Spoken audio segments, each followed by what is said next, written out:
ao quinto episódio do APG Responde. O formato vocês já conhecem. A gente está sem o Salomão hoje. Eu sou o Lindman Guimarães, esse aqui é meu sócio Victor Areiro. A gente vai testar esse formato de 2 aqui no nosso formato de atendimento ao vivo, né, dos nossos clientes. Normalmente quando vocês chegam aqui é esse formato que vocês vão encontrar de atendimento.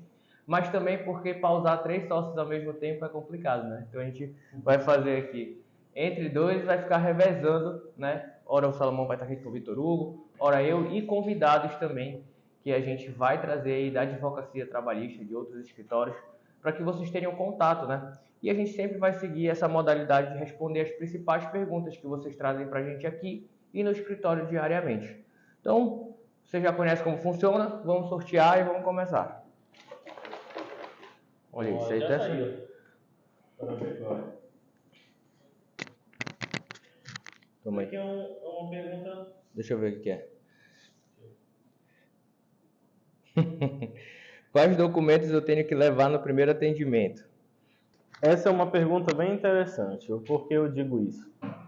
Porque hoje em dia, com acesso às ferramentas que a gente tem muito mais meios de construir provas ao longo do processo que antigamente tinha.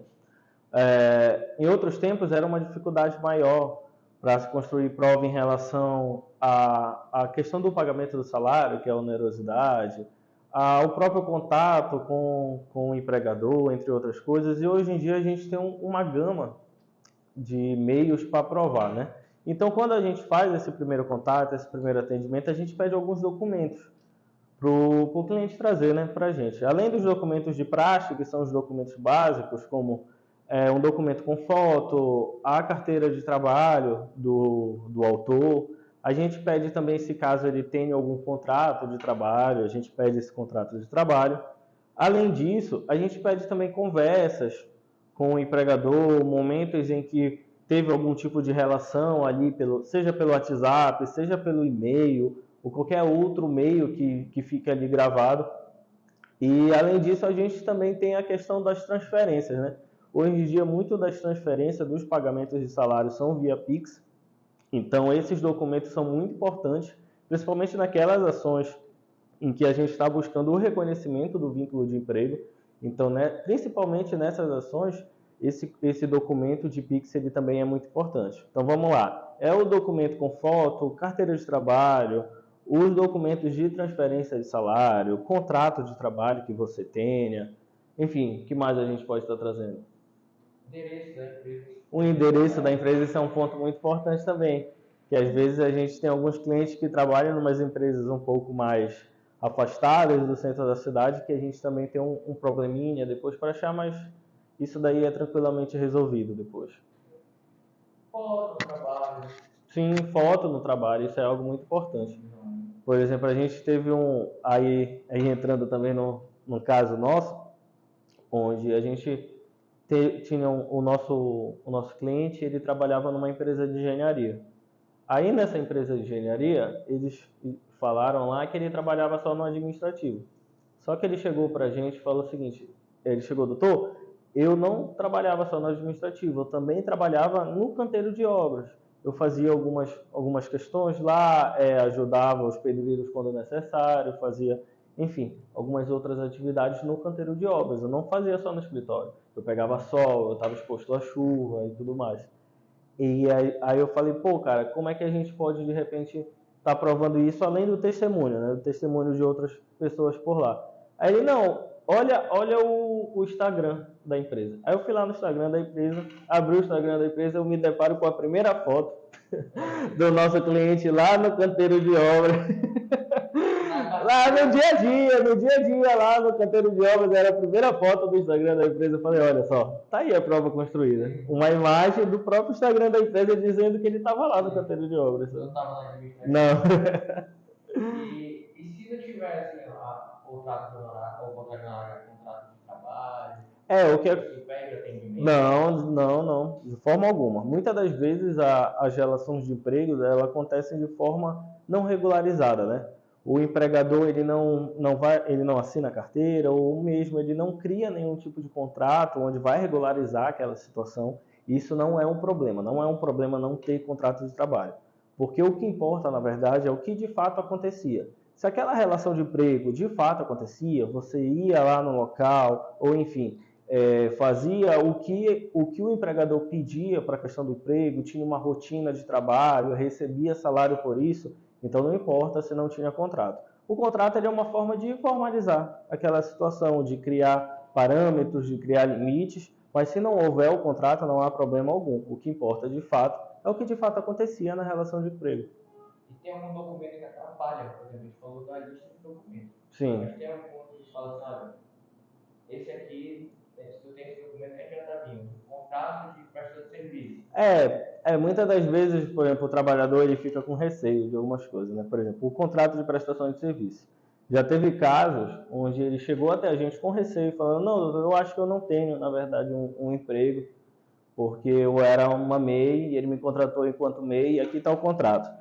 Nesse caso, o contrato ele não vai servir de nada, porque apesar de existir o contrato, foi formalizado lá entre as duas partes, que era uma prestação de serviço, na realidade não era, né? Existia todas as questões da relação de emprego aconteciam ali. Por exemplo, nesse caso em específico, que foi um cliente nosso que teve, foi com uma empresa de marketing, foi uma agência de marketing. Existia um contrato de prestação de serviço e dizia lá que ele era uma MEI, queria prestar o serviço para a empresa relacionado a marketing, só que na verdade ele era um empregado da empresa. Ele ia de segunda a sexta-feira para a empresa, ele recebia salário, o trabalho dele era de acordo com o que o chefe dele falava que ele deveria fazer e como ele deveria fazer. Enfim, ele tinha todos os requisitos de emprego, só que a empresa criou um contrato lá de prestação de serviço e disse que aquilo ali era uma prestação de serviço. E quando ele chegou até a gente, ele falou, ok, esse contrato aqui ele vai ser descartado. A gente vai descaracterizar o que esse contrato propõe, porque ele, na verdade, ele versa sobre uma relação que não existe. O que existe, na verdade, é uma relação de emprego, que foi o caso do nosso cliente. Entendi. E, bora lá. Então, bora listar de novo os principais documentos. Vamos lá, novamente. Dá para ter atendimento, é porque assim, dá para ter atendimento com 3 documentos. Identidade, carteira, endereço, endereço da empresa. É verdade. Às vezes só com isso a gente já consegue ali iniciar, né, o processo e ter um bom resultado em cima dele. Mas assim, quanto mais documentos que fortaleçam a pretensão do trabalhador, melhor. Quanto mais você tiver de relação a conversas, a e-mails, a documentos de comprovação de transferência de Pix, entre outros, que fortaleçam aquela questão da tua relação de emprego, quanto mais melhor. Boa. Acho que foi bem completo. Sim. Outra? Vamos lá. Deixa que eu tiro. Vamos ver aqui, Edma. O que eu vou pegar para ti aqui? Tá indo tão bem. Quanto tempo demora um processo trabalhista? Essa daí é clássica. Isso é muito legal, porque quanto tempo demora o processo de trabalho? Depende. Mas assim, a regra que a gente tem é um processo rápido. Vamos dizer que entre a justiça, né, o poder judiciário, a área trabalhista é a área mais rápida. Então, ela tende a se encerrar mais rápido. E como regra, vamos dizer assim, mais de 50%, entre 60% e 70% dos nossos casos, eles encerram em torno de 1 mês, 3 meses. Né? De 1 a 3 meses. Entre 60% e 70% dos nossos casos se encerram entre 1 e 3 meses. Porque nesse 1 e 3 meses a gente tem o protocolo da demanda e depois do protocolo da demanda a gente tem uma audiência de acordo. E quando a gente entra com o processo judicial, pessoal, a conversa, embora a gente já teve aqui, né? A gente já tem vários episódios aqui, né? Já estamos no 5º, mas são episódios longos e a gente conta essas histórias, por exemplo, de empregadores que eram extremamente grosseiros, extremamente rudes com os empregados, e aquele empregado ele já estava estourado, né, no limite. A gente entra com a ação do trabalho, o empregador vem mudo, vem em silêncio, calado, propõe um acordo. Por quê? Porque ele já foi orientado por um outro advogado. E esse outro advogado falou para ele, olha, o que ele está pedindo é justo, o que ele está pedindo está dentro do que ele prestacionou, é melhor a gente pagar logo, porque mais à frente vai ser incluído uma multa, vai ser incluído aí outras verbas que, se forem discutidas e o juiz condenar, vai majorar a condenação. Então é melhor a gente parar a conversa logo por aqui e encerrar o assunto. E isso é bom para a empresa também. Por quê? Porque quando a gente faz um acordo em um processo judicial, ele acaba encerrando qualquer discussão sobre aquela relação de trabalho. Então ele tem uma segurança, diferente de quando ele faz um acordo fora do processo judicial, porque nada impede, por exemplo, que o empregado ainda assim entre com uma demanda para poder pedir outras coisas que não estavam naquele acordo. Só que quando a gente está dentro da justiça, a gente já resolve logo tudo. Bora logo resolver tudo. Vamos fazer o acordo sobre todas as pretensões dessa relação aqui, né? E isso acaba trazendo segurança para ele de que quando ele fechar o acordo, aquilo vai encerrar o assunto. Então acaba que na primeira audiência a gente já tem todos esses requisitos que facilitam o encerramento do processo. Está tudo ali no processo, o advogado da outra parte já orientou o empregador, o teu ex-patrão, de que aquilo ali que está sendo pedido está dentro do que a pessoa prestacionou, né? Porque ele vai confirmar, essa era a jornada? Era. Então é isso que tem que pagar. Então nesse momento o processo se encerra muito rápido. A gente falou aqui, por exemplo, de documentação, né? Como o Vitor Hugo mencionou. Nos processos que a gente entra com pouca documentação, né? A gente tem uma documentação ali apenas de qualificação, ou seja, o teu documento pessoal, o endereço da empresa e o teu relato. Isso faz com que o processo possa ser postergado.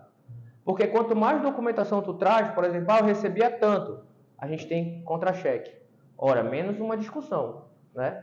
Eu trabalhava nessa jornada, folha de ponto. Ou então alguma coisa que comprove essa jornada. Eu fazia a função que não está aqui na carteira. A minha função é administrativa. Aí é uma foto mostrando que estava naquela outra função. Percebe que isso torna indiscutível aquilo? Ou seja, para que eu vou prosseguir o processo e pegar uma testemunha se eu já tenho aquela prova? Então isso pode encurtar teu processo. A documentação também pode influenciar, por exemplo, se o processo vai ser mais curto ou mais longo. Então isso acaba variando de caso a caso. E também tem empregadores, por exemplo, que chegam na audiência chorando lá a miséria e etc, né? E às vezes pode ser real ou não, né? A gente analisa muito caso a caso isso. Tem empresas que realmente têm a boa fé. Sim, olha, tenho esse limite para pagar isso aqui. Mas se a gente pegasse num campo aberto, a maioria das empresas... É uma manifestação vazia.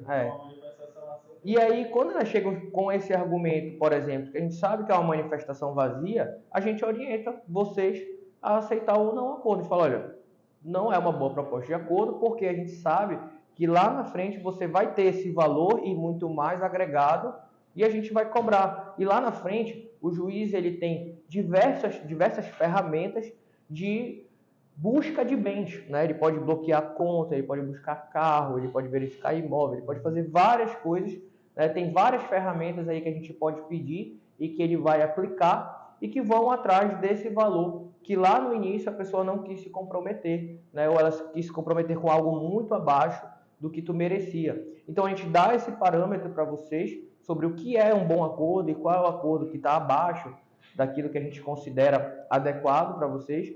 E a gente pode, por conta de uma proposta ruim, prosseguir com a demanda.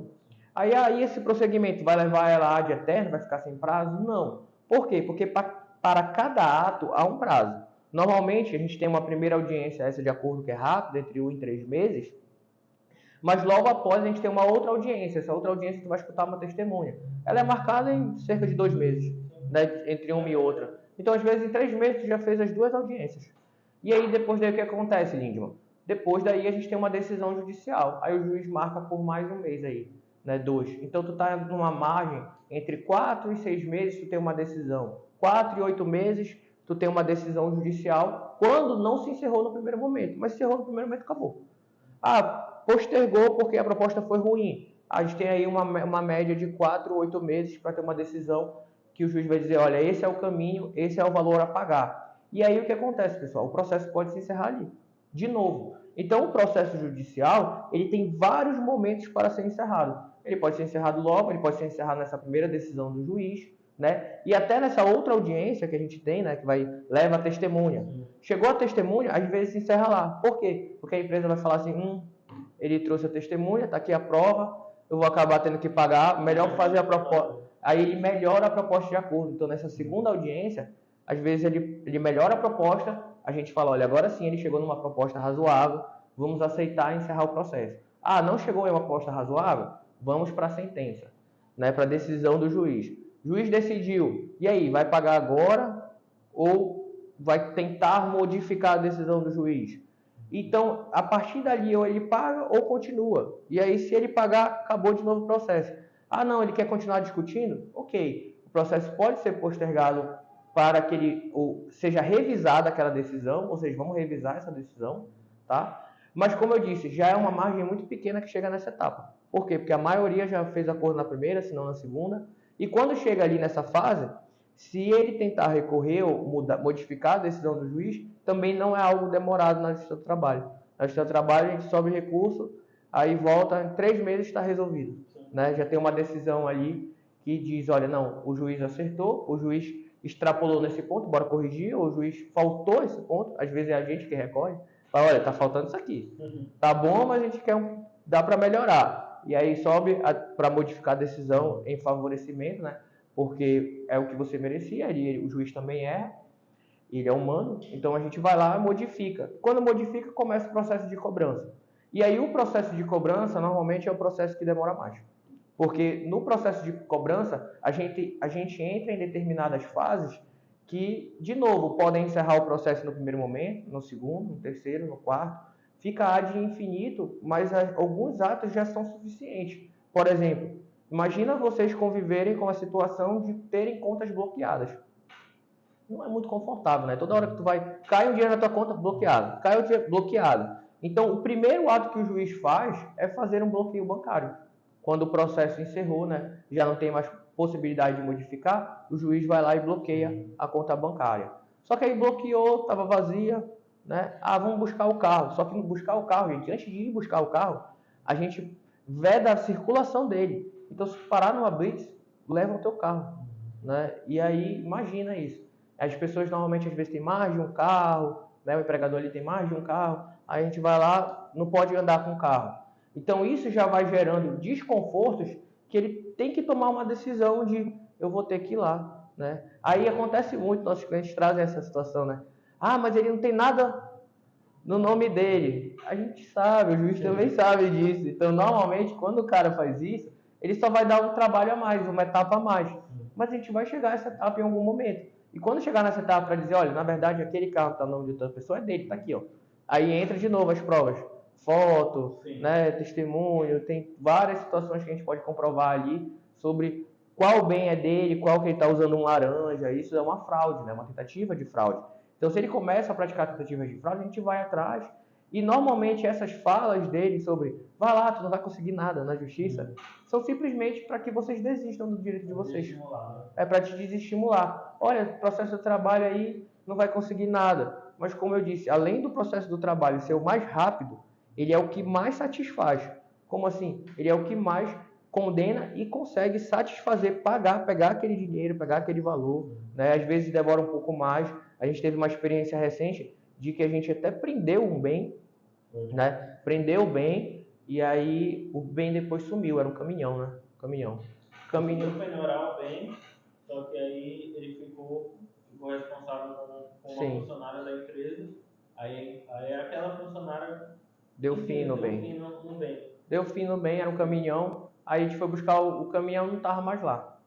Aí acabou, o que aconteceu? Só que essa funcionária era filha do proprietário. Ela era filha do proprietário. Aí, o que aconteceu? Ela ficou responsável junto com ele no processo. Acabou que bloqueou, além da conta dele, a conta dela. E quando isso aconteceu, acabou. Eles apareceram no processo para pagar. Porque aí ele já falou, pô, minha filha tá com a conta bloqueada, eu tô com a conta bloqueada. Né? E aí já prendeu mais carros, não prendeu aquele, sumiu o caminhão, o que teve que fazer? Vai prender os carros, encontraram uns 4 carros lá. Então isso não dá para viver dessa forma, isso começa a causar empecilhos, estendeu a família, começa a trazer problemas que não é uma vida boa, né? Então a pessoa acaba aparecendo nesse momento. Agora, antes disso, né, a gente pode encerrar em todas essas outras fases. Então, o processo de trabalho, como regra geral, né, como a gente já mostrou aqui, entre 60% e 70%, encerra entre 1 e 3 meses. Se ultrapassar isso, vamos dizer que boa parte, né, que ficar fora dessa margem, a gente consegue também encerrar em 6 meses. Depois disso, ele vai para em torno de 1 ano e pode acabar se estendendo, mas são raros. Não é que chegam a tudo isso. Porque, como eu disse, o primeiro ato do juiz bloqueia, né? E depois de uma decisão já lá definida, imagina, se no momento da audiência a gente leva uma testemunha, ele já quer encerrar o processo, imagina quando ele toma uma decisão do juiz e fala, olha, tu vai ter que pagar tudo isso aqui. Ele, não. Se for para recurso pode piorar, então bora pagar logo. Então, esse tipo de questão acaba acelerando o processo do trabalho. Como a gente falou, é o processo mais rápido de todos e é o que mais satisfaz. Ele é tão bom em cobrar, né? O trabalho é tão bom em cobrar. Teve uma audiência que a gente participou, o Salomão que instruiu essa audiência. Era um juiz que ele era da Bahia. E aí era contra uma pizzaria. Aí a mulher falou isso no começo, como a gente disse, regra geral eles trazem essa informação. Aí ela falou assim, a gente não tem dinheiro, a gente não tem como pagar. Aí ele pegou e falou assim, olha, porque aqui na Justiça do Trabalho a gente vai penhorar a pizza saindo do teu forno. Quando ela estiver saindo do forno, a gente vai lá e pega a pizza. Aí, só que ele falava com sotaque baiano, né? Então foi muito engraçado. Aí depois ele falou, não, brincadeira. Tipo, não querendo dizer que, tipo, eu já conheço esse papo e assim, a gente tem ferramenta para cobrar. E é verdade, essa ferramenta, a Justiça do Trabalho tem muitas ferramentas de cobrança, não só ela como todas, mas como ela é rápida, a gente consegue ver o exercício daquilo funcionando. E nesse exercício, para vocês terem noção, né, de como a Justiça do Trabalho é diferente das demais, se tu somar o pagamento e a cobrança de todas as outras justiças, justiça civil, criminal, todas as outras tributárias, somar todas essas, a Justiça do Trabalho é a que ela sozinha consegue ganhar do percentual de todas. Então, ser mais eficaz do que todas as outras juntas. Se juntos, bota todo mundo pro lado aqui, eu estou melhor que todo mundo. Então, basicamente, realmente é uma questão assim, e isso tudo facilita o encerramento do processo mais cedo, né? Então, vai variar muito, como vocês perceberam, do documento que tu traz, da solidez da demanda e dessas fases. Mas tudo isso a gente vai explicando para vocês etapa por etapa, para que vocês não tenham, né, eu tenho que saber tudo isso. Não, quando chegar aqui a gente vai dizer se no teu caso, quanto tempo ele encerra, se é mais rápido ou se ele demora mais. Mas não deixem, tá? Embora falando assim, então posso encerrar rápido, vou deixar para depois. Não faça isso. Por quê? Porque às vezes o deixar para depois é o que faz tu perder teu direito. Tem um prazo para que tu venha até aqui e que a gente possa cobrar teu direito. Depois desse prazo não tem mais o que a gente fazer. Então, a partir do momento que tu saiu do emprego, que o empregador deixou de cumprir com a responsabilidade dele contigo, de te pagar, tu só pode vir até a gente e a gente entrar com uma ação no prazo de 2 anos. Então, nunca deixa chegar esse prazo, porque chegar nesse prazo, quando chegar aqui, eu vou falar, não dá mais tempo. Não tem mais o que eu fazer por ti. Então, a partir do momento que tu sair, manda uma mensagem, fala, se estiver na dúvida, agora sim, tô na dúvida, ainda tô no prazo, manda uma mensagem pra gente que a gente vai te dizer se tu ainda tá no prazo. Tá? Não calcula sozinho não, porque existem algumas coisas que podem interferir nesse prazo e ele se dilatar. Mas de qualquer forma, tenha esse imediatismo como regra. Vai logo perguntar, manda logo uma mensagem, gente, é um WhatsApp. Então agora vocês têm a possibilidade de mandar um WhatsApp, perguntar, a gente vai dizer, olha, tá no prazo, vem logo, ou te esclarecer, e aí tu vai tomar uma decisão mais esclarecida, né? Não desiste antecipadamente, porque a gente precisa que vocês venham até aqui num prazo adequado para que a gente possa cobrar de fato o que vocês merecem. E depois que a gente entra com a ação, também há um limite até onde a gente pode alcançar. Então é importante que vocês venham logo para que não se perca nada, né? Que a gente possa ir o mais distante possível e cobrar tudo aquilo que foi deixado de ser pago durante aquele contrato de emprego.